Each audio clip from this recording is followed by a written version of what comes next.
Hello दोस्तों, स्वागत है आपका हमारे YouTube चैनल जनित स्किल्ड में।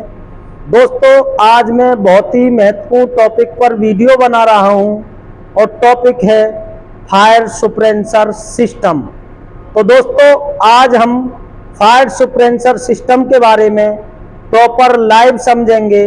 भाई, फायर सप्रेशर सिस्टम का उपयोग हम कहाँ करते हैं, ये कैसे काम करता है, और जैसा कि आप वीडियो में लाइव देख रहे हैं, हमारे पास ये एलटी पैनल है। ये पूरा एलटी पैनल है। एलटी पैनल यानी कि लो टेंशन पैनल।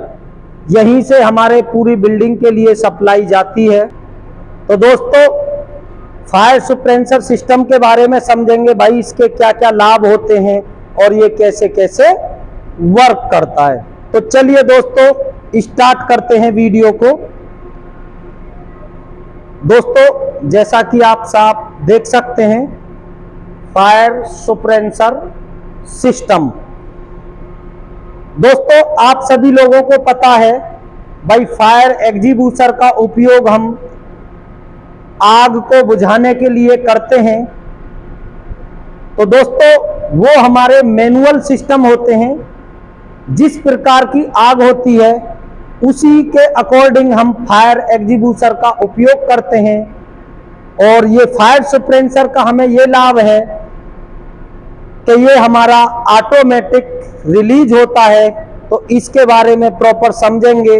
भाई, इसका कितना प्रेशर होता है, ये कैसे कैसे काम करता है, और इसमें हमारा अलार्म भी हमें मिलता है। तो उस सभी के बारे में प्रॉपर समझेंगे। दोस्तों, आप वीडियो में लाइव देख सकते हैं, ये लिखा हुआ फायर सप्रेशन सिस्टम और ऑटोमेटिक फायर सप्रेशन सिस्टम। ये ऑटोमेटिकली रिलीज होता है और इस पे ये टैग भी लगा हुआ है। ये इसका मॉडल नंबर है। और इस सिलेंडर की जो कैपेसिटी है वो 4 kg वेट का है ये। और इसका जो टोटल वेट है वो 7.3 kg है। इसके अंदर 4 kg का जो प्रेशर है, और ये इसका बैच नंबर है, ये इसका सीरियल नंबर है, ये इसकी मैन्युफैक्चर डेट है। ये तीसरे महीने और सन 2024 का फिलिंग है। और दोस्तों, ये जो इसके साथ कंट्रोल पैनल लगा हुआ है, इसको हम MCU कहते हैं। MCU यानी कि इस पे साफ लिखा हुआ भी है, मास्टर कंट्रोल यूनिट।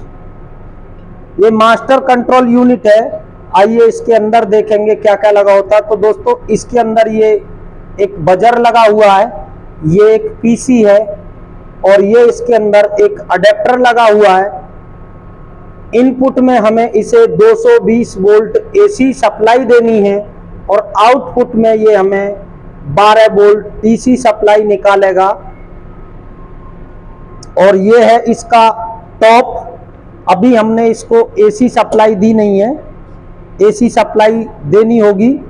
और इसके डिस्प्ले पे समझ लेते हैं, यहाँ पे इंडिकेशन दिया हुआ। जब हम इसको सप्लाई दे देंगे तो ये मेन का इंडिकेशन है, और ये हमारा हेल्थी का इंडिकेशन है। सिस्टम हमारा हेल्थी होगा तो ये इंडिकेशन जलेगा, और जब कभी हमारी फायर होगी उस कंडीशन में हमारा ये फायर की जो इंडिकेटर ब्लिंकिंग करेगा।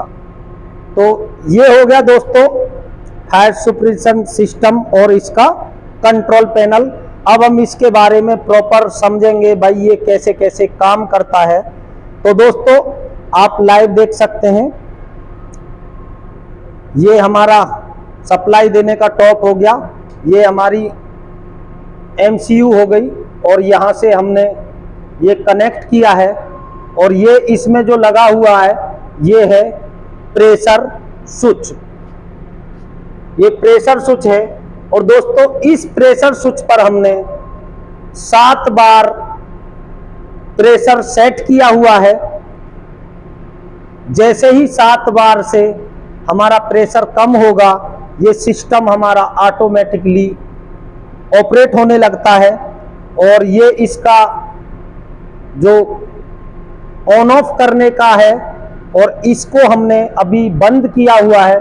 तो दोस्तों इसके बारे में प्रॉपर समझेंगे क्यों बंद किया हुआ है। और ये हमारी इस तरीके से ये लाइन गई हुई है, और ये पूरा जो भी हमारा पूरा एलटी पैनल है, मैं आपको लाइव दिखाई देता हूं भाई किस तरह की ये लाइनिंग गई हुई है। तो दोस्तों ये जो हमारा पूरा एलटी पैनल है, इसके अंदर हमने इस तरीके की, आप देख सकते हैं जो रेड कलर की दिखाई दे रही है, ये हमारी ट्यूब है। ये पूरे जो भी हमारे सभी पैनल हैं, सभी पैनल के अंदर कर ट्यूब हमने इस तरह से दी है। और इसमें जगह जगह हमारे नोजिल भी दिए हुए हैं।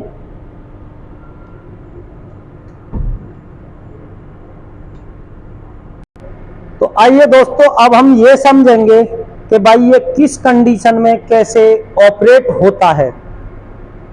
तो दोस्तों ये आप एक प्रेशर गेज देख रहे हैं, और अभी ये ग्रीन पे है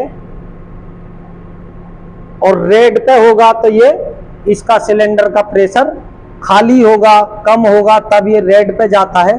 तो इसके बारे में प्रॉपर समझेंगे भाई ये कब किस कंडीशन में ऑपरेट होता है और कैसे कैसे ऑपरेट होता है। तो दोस्तों इस प्रेशर गेज को खोलकर यहां से हम इसमें N2 यानी कि नाइट्रोजन गैस का प्रेशर पूरी ट्यूब के अंदर फिल करते हैं, और 24 घंटे के लिए उसको हम होल्ड कर देते हैं। क्योंकि दोस्तों हमने ये जो सिस्टम लगाया है, ये नया सिस्टम लगाया है, और 24 घंटे होल्ड करने के बाद हम जितना भी प्रेशर पूरी ट्यूब के अंदर जो डालेंगे, फिर 24 घंटे बाद उसको चेक करना होगा कि भाई हमारा प्रेशर जितना हमने इसमें डाला था उतना ही होल्ड है या नहीं। तो इस तरह से दोस्तों ये लीकेज चेक होती है।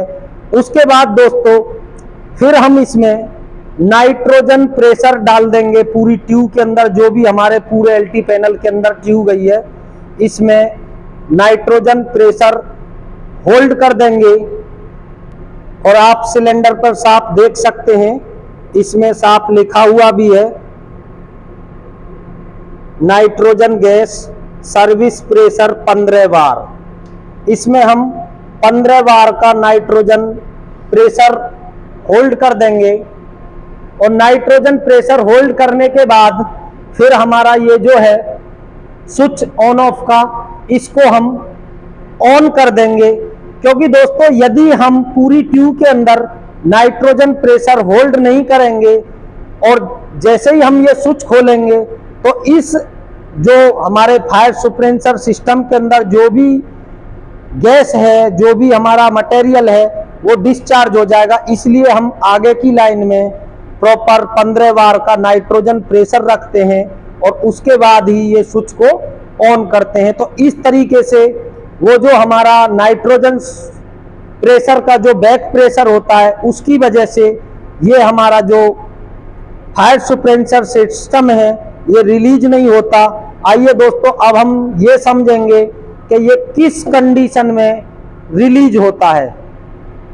तो दोस्तों ये हमारा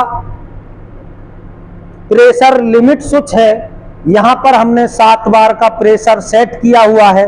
और जैसे ही हमारी लाइन के जो हमारा पैनल के अंदर जो ट्यूब गई हुई है, उसको 110 डिग्री सेंटीग्रेड का टेम्परेचर मिल जाएगा। तो टेम्परेचर मिलने पर पहले हमारी नाइट्रोजन गैस लीक होगी और उसके बाद फिर हमारा ये फायर सप्रेसर सिस्टम है ये रिलीज हो जाएगा। और दोस्तों ये तो आप जानते हैं कि 110 degree centigrade temperature normal condition में तो होगा नहीं, वो फायर के केस में ही होगा। और इसके बारे में प्रॉपर लिखा हुआ भी है भाई कैसे सिस्टम डिटेल के।